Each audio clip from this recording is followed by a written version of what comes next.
Dan ada satu hal lagi yang bisa merubah kepribadian seseorang. Apa itu? Yaitu adalah kejadian ekstrim yang dialami seseorang. Ekstrim di sini bukan ekstrim yang sadis-sadisan gitu ya. Yang dimaksud ekstrim ini adalah kejadian luar biasa yang betul-betul mengguncang mental atau jiwa seseorang gitu ya. Bahkan sampai bisa merubah kepribadiannya.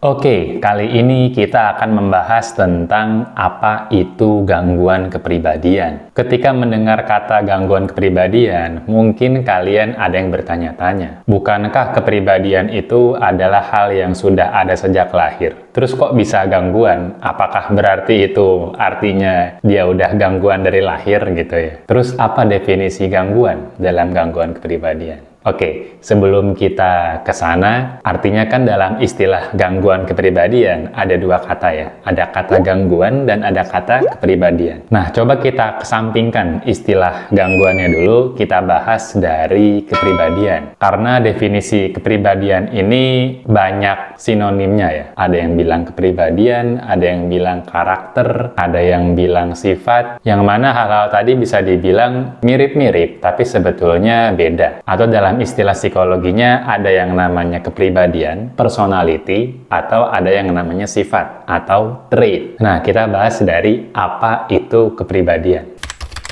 Nah, penting kita untuk menyamakan persepsi nih, supaya pembahasan ini tuh kita ada di satu frame yang sama, frekuensi yang sama, gitu ya. Oke, apa itu kepribadian atau personality? Nah, sederhananya, kepribadian itu adalah serangkaian kombinasi yang kompleks antara cara pikir, cara merasa, pola perilaku yang membentuk seseorang menjadi orang yang unik, menjadi sosok yang unik. Itu namanya kepribadian. Cara pikir orang macam-macam, cara orang merasa macam-macam, pola perilaku orang macam-macam, bahkan mungkin kombinasinya tuh banyak banget tidak terhingga, sehingga menghasilkan ya bisa dibilang 8, sekian miliar penduduk dunia saat ini, atau bahkan mungkin orang-orang dulu yang udah meninggal gitu ya, miliaran, puluhan, ratusan miliar orang kali, itu kepribadiannya bisa beda-beda saking kompleksnya keunikan manusia. Nah, beda sama trait, sama sifat. Kalau sifat ini itu hanyalah bagian kecil dari kepribadian. Trait ini hanyalah salah satu aspek dari cara pikir, cara merasa, dan pola perilakunya. Contoh, misalnya, kita ambil sifat pemarah. Nah, gimana sih ciri sifat orang yang pemarah? Cara pikirnya. Cara pikirnya tuh ketika ngelihat sesuatu yang salah, kayaknya sinis terus. Pengen nyalain orang lain terus misalnya. Itu cara pikirnya orang marah. Terus juga cara merasanya, emosinya gimana? Meledak-meledak. Nggak karuan, baperan misalnya. Pola perilakunya gimana? Ya suka ngatain orang, suka banting-banting barang misalnya. Nah, itu contoh dari sifat pemarah. Ya kalau bahasa Indonesia sederhananya sifat itu adalah ya kata-kata yang berawalan pe gitu ya. Pemarah, pemaaf, penyayang, penyabar, dan seterusnya. Itu namanya trait atau sifat. Dari mana kepribadian ini muncul? Ini selalu menjadi perdebatan ya. Apakah kepribadian atau personality itu adalah bawaan genetika atau istilahnya nature, atau dia terbentuk dari lingkungan atau istilahnya nurture. Ya ini perdebatan yang nggak ada hentinya,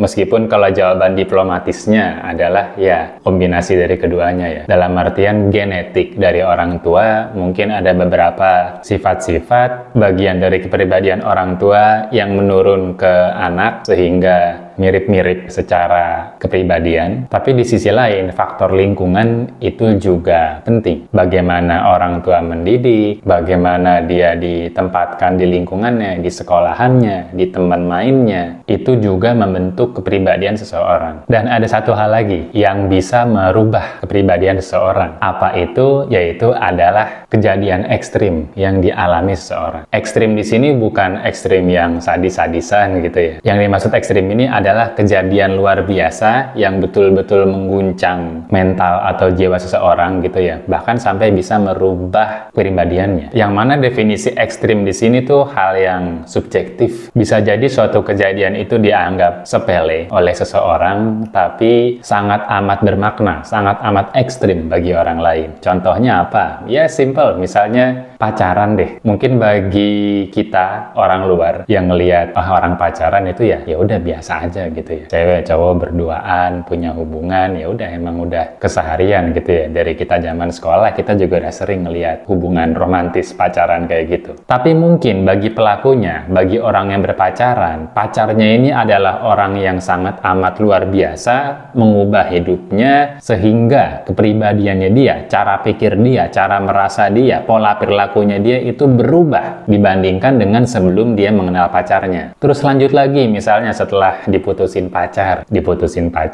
dia sedih yang mendalam dan akhirnya dia jadi lebih berkembang kepribadiannya. Ya misalnya yang tadinya bucinan gitu ya, yang tadinya itu senang bergantung sama orang lain atau apapun itulah, macam-macam. Tiap orang bisa beda-beda. Itu bisa mengubah kepribadian orang. Ya contoh lain misalnya orang yang pernah gagal berbisnis atau mungkin pernah nggak naik kelas atau mungkin pernah dikatain orang, dibully dan segala macamnya. Itu bisa mengubah kepribadian seseorang, bisa mengembangkan lah ya kepribadian seseorang. Karena kejadian ekstrim itu dia belajar, dia berkembang sehingga menjadi pribadi yang lebih baik. Jadi intinya, meskipun memang fondasinya itu dari orang tua ya, dari orang tua, dari genetik, dari didikan masih kecil, dari lingkungan dia berkembang, dari anak-anak sampai remaja bahkan sampai ke dewasa, masa sekolah lah, itu juga krusial, tapi bukan berarti terus mandek di situ aja. Bisa kita ubah dengan kejadian ekstrim, termasuk mungkin misalnya konsultasi ke psikolog gitu ya, dikasih treatment di psikoterapi dan segala macamnya. Bisa jadi itu adalah hal yang ekstrim bagi si orang yang datang ke psikolog sehingga dia bisa berubah kepribadiannya.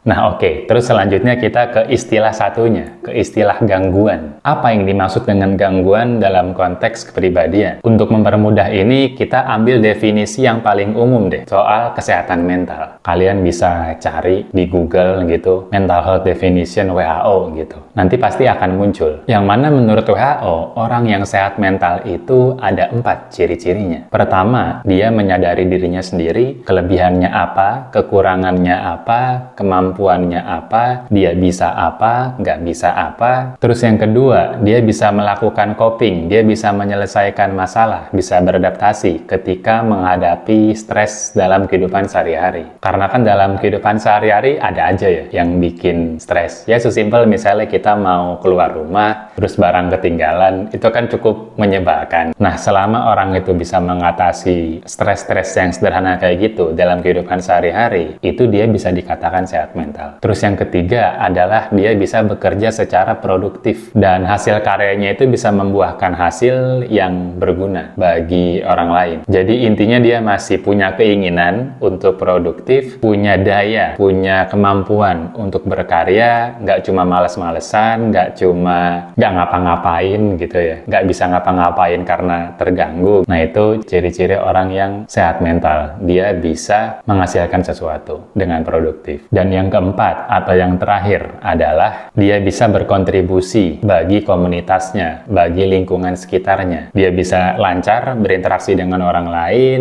dan dia punya dampak, punya makna, dikenal banyak orang lah, nggak ansos gitu ya, nggak dibenci banyak orang. Dia bisa beradaptasi sama lingkungannya. Itu adalah ciri-ciri sehat mental menurut WHO. Nah, sekarang balik ke pertanyaan awal, apa itu gangguan kepribadian? Tinggal digabungin aja dua hal tadi, definisi kepribadian sama definisi sehat mental menurut WHO. Intinya ketika apabila seseorang itu punya kepribadian yang nggak bisa menilai dirinya dengan objektif, terlalu memandang dirinya rendah, atau terlalu memandang dirinya tinggi gitu. Terus yang kedua, kalau misalnya ada masalah dalam kehidupan sehari-hari, masalah-masalah ringan, masalah-masalah normal, itu dia nggak bisa ngatasinnya. Misalnya kalau ada gangguan dikit, ketinggalan barang gitu ya, dia langsung marah-marah nggak jelas, langsung banting-banting barang misalnya. Nah itu ciri-cirinya. Terus yang ketiga, ketika dia udah nggak produktif, dia udah malas-malesan, nggak punya semangat, nggak punya dorongan untuk hidup, bahkan mungkin dia enggan mengeluarkan kemampuannya, padahal mungkin dia bisa, atau ada sesuatu yang menghambat dia untuk mengeluarkan kemampuannya. Nah itu ciri-ciri kepribadian yang bermasalah bermasalah gitu ya. Dan yang terakhir adalah ketika kepribadian itu menghambat dia untuk berinteraksi dengan orang lain. Dia nggak bisa membangun hubungan dengan orang lain, nggak bisa berkumpul, membaur dengan lingkungan, adaptasinya itu lambat atau bahkan mungkin bermasalah. Nah itu juga ciri-ciri orang yang kepribadiannya bermasalah. Nah kalau misalnya kita bahas lebih dalam, itu ada 10 jenis gangguan kepribadian, tapi mungkin di video kali ini tentunya nggak akan saya bahas satu-satu, tapi saya bahas per kategorinya aja. Jadi ada 3 kategori yang disebut klaster A, klaster B, klaster C. Ini pengkategorian berdasarkan ya ahli-ahli psikologi klinis atau psikiatri. Kita mulai dari yang pertama, yang klaster A. Klaster A ini adalah dia yang punya kepribadian dengan pemahaman yang salah, dengan waham gitu lah ya. Sehingga kelihatan kalau dia itu punya kepribadian yang eksentrik, yang unik gitu ya. Contohnya adalah almarhum Lord Rangga, Sunda Empire. Masih ingat ya? Dulu beberapa tahun lalu itu ada almarhum Rangga Sasana yang dia mengaku Sunda Empire, dia petinggi Sunda Empire yang mengontrol dunia dan segala macamnya gitu kan. Meskipun ini saya nggak tahu ya, dia ini apakah beneran kayak gitu atau mungkin itu gimmick doang di media massa, saya nggak tahu lah. Tapi asumsi Lord Rangga itu beneran kayak gitu ya. Nah itu kurang lebih klaster A itu contohnya kayak gitulah. Dia punya belief yang apa bahasanya, yang lucu gitu lah ya, yang aneh, yang halusinasi, yang delusi gitu ya. Nah itu yang klaster A. Terus yang klaster B itu adalah kepribadian yang dramatis gitu lah ya sebutannya. Misalnya orang yang gangguan narsisme, dia merasa dirinya hebat, dia merasa dia adalah pusat dunia gitu ya, dia adalah tokoh utama dunia gitu, semua orang harus melayani dia, yang terpenting bagi dirinya hanyalah dia. Atau ada juga yang sebaliknya, yang sebutannya itu borderline ya, yang menganggap dirinya itu nggak berguna, nggak berarti, dirinya itu sangat kecil gitu, dia ngerasa nggak bisa apa-apa, maunya dibantu. Nah intinya kepribadian yang penuh drama lah, itu klaster B. Terus yang klaster C itu adalah kepribadian yang penuh kecemasan atau penuh ketakutan. Jadi intinya dia ngapa-ngapain tuh takut, overthinking gitu, segala sesuatu itu diperhitungkan kemungkinan terburuknya, bahkan yang terburuk yang bener-bener terburuk yang nggak masuk akal gitu ya misalnya. Itu dia perhitungin bener-bener sehingga dia malas ngapa-ngapain, nggak berani ngapa-ngapain. Itu juga bisa dikategorikan sebagai gangguan kepribadian. Nah jadi itu penjelasan mengenai gangguan kepribadian. Mungkin sebelum video ini saya akhiri, saya mau disclaimer yang agak panjang ya. Pertama, jangan sampai self-diagnose hanya karena satu video, baik video ini maupun video manapun yang kalian tonton di luar sana, itu jangan self-diagnose. Makanya saya di video ini, ya saya jelasinnya singkat aja, berdasarkan kategorinya. Saya nggak mau menjelaskan 10-10-nya dengan rinci gitu ya, sampai ke ciri-cirinya, sampai gimana cara mengatasinya. Enggak. Saya nggak bahas sampai situ, karena yang punya wewenang untuk mendiagnosis itu ya para ahli gitu ya, psikolog atau psikiater. Kita jangan sampai mendiagnosis diri sendiri hanya karena informasi yang terbatas dari internet. Termasuk di video ini ya, ini juga terbatas banget. Ya mungkin next video ya, bisa jadi kalaupun mau saya bahas, itu bisa jadi satu jenis gangguan itu satu video setengah jam sendiri kali, supaya penjelasannya lengkap, komprehensif, dan tidak menimbulkan mispersepsi gitu ya. Terus yang kedua, ini masih ada kaitannya dengan kenapa sih saya nggak jelasin panjang lebar per gangguan. Karena gini, kalau misalnya kita pelajari, kita baca-baca lah di internet gitu ya, kalau misalnya kalian nyari di sumber lain, itu mungkin ketika kalian baca satu persatu, kita akan berpikir, oh kok ciri-cirinya ada di aku gitu ya, oh kok aku agak-agak narsistik gitu ya, oh kok aku agak-agak punya belief yang unik gitu ya. Nah itu gimana? Apakah aku termasuk gangguan kepribadian gitu ya? Terus gimana caranya aku mengatasinya? Nah itu kan, saya nggak mau ada persepsi seperti itu.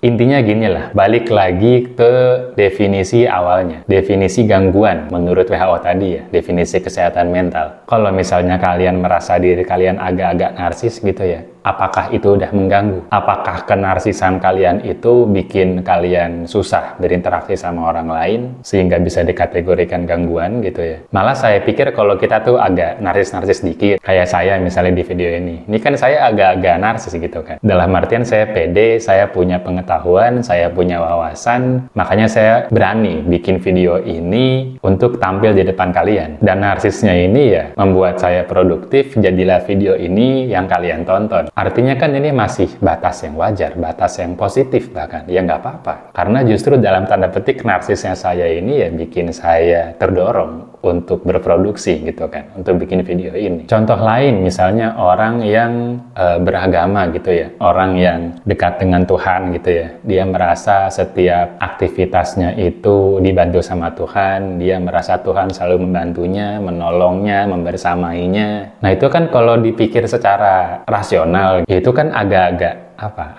delusional, agak-agak waham gitu lah ya sebetulnya. Tapi ya balik lagi, dampaknya positif apa enggak? Kalau misalnya dengan dia merasa dicintai Tuhan, dibersamai Tuhan, dibantu Tuhan, itu dia jadi lebih semangat, hidupnya lebih tenang, bahkan ketika bekerja, ketika berinteraksi dengan orang lain itu menyenangkan, sangat produktif, ya justru itu positif. Jadi ya intinya saya mau bilang, saya yakin lah kalian semua yang nonton video ini tuh sehat-sehat semua, insya Allah. Jangan sampai kita self-diagnose dan jangan pernah membuat kesimpulan utuh berdasarkan informasi yang sepotong. Dah gitu aja, sekian, semoga bermanfaat.